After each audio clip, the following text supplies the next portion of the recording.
Sa ngayon po, nilinaw natin sa Director ng Legal Service, hindi pa po nagko-convene ang NCB-PCTC kaugnay ng pag-implement ng ICC warrant po. Meaning po, wala pang specific na direct na kautusan sa Philippine National Police para po siya ay arestuhin. Wala pang formal na koordinasyon ang National Center Bureau ng Interpol at Philippine Center on Transnational Crime sa Philippine National Police para sa pag-aresto kay Senator Ronald Bato de la Rosa. Ngunit sa kabila nito, nakahanda na ang contingency plan ng pambansang pulisya para sa pagsisilbi ng warrant of arrest laban sa mambabatas. Ayon kay PNP Public Information Office Chief, Police Brigadier General Randolph Tuanyo, hindi sila magpapadalos-dalos at titiyaking maayos na at dumaan na sa proseso ang anumang gagawing hakbang. Ang CIDG ang pangunahing unit ng Philippine National Police na sinasabi natin mangunguna doon sa contingency plan na i-implement natin. So handang-handa naman ang Philippine National Police, lalo na po yung ating CIDG personnel, na kung sakasakaling maitap na sila ng NCB-PCTC na implement yung ICC warrant. At ito ipapatupad at sila handang-handa naman. Subalit aminado ang general na hindi magiging madali ang proseso ng pagsisilbi ng warrant of arrest laban kay Bato. Ito'y dahil walang jurisdiksyon ang International Criminal Court o ICC sa Pilipinas. Hindi na rin miyembro ang bansa ng Rome Statute. Kaya naman ang PNP naghihintay ng tamang proseso bago magsilbi ng warrant of arrest sa dating pinuno ng pambansang pulisya.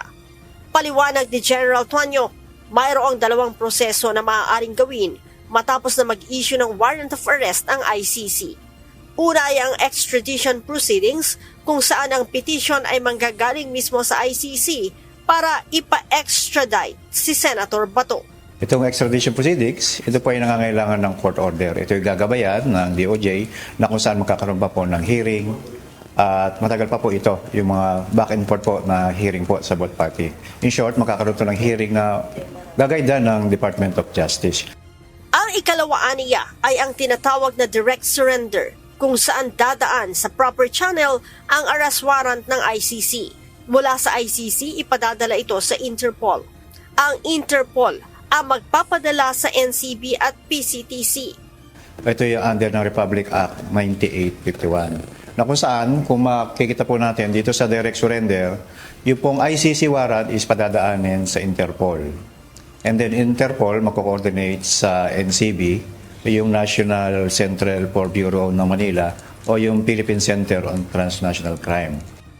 Ipatatawag naman ng National Central Bureau at Philippine Center for Transnational Crime ang apat na ahensya ng pamahalaan upang pag-usapan ang natanggap na warrant of arrest.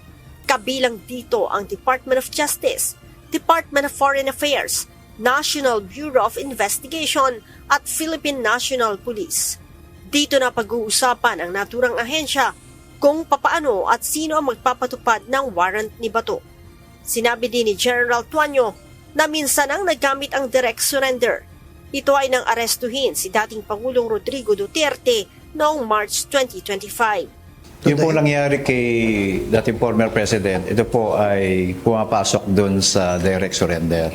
Yung under Republic Act 9851. Kung saan sinasabi ko nga po na iko-convene ng NCB, PCTC, yung apat na ahensya kung saan pag-uusapan po kung paano i-implement yung ICC warrant po.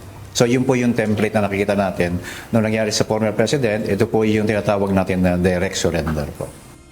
Samantala, itinanggi din ng pambansang pulisya na may epekto sa pagsisilbi ng warrant of arrest ang pagiging dating Chief PNP ni Senator Bato.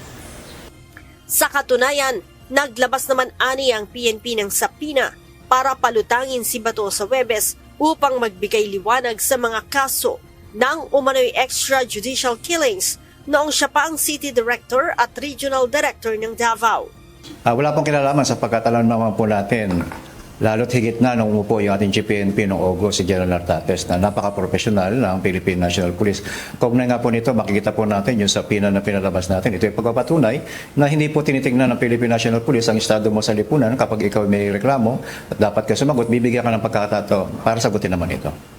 Kahapon, kasabay ng paglutang ni Bato sa Senado, sumugo din si dating Senator Antonio Trillanes IV sa mataas na kapulungan ng Kongreso kasama ang ilang tauhan ng NBI upang isilbi ang warrant of arrest mula sa ICC. Leia Ilagan, UNTV, News and Rescue. Diyos ang aming sandigan, serbisyo publiko ang aming pinahahalagahan.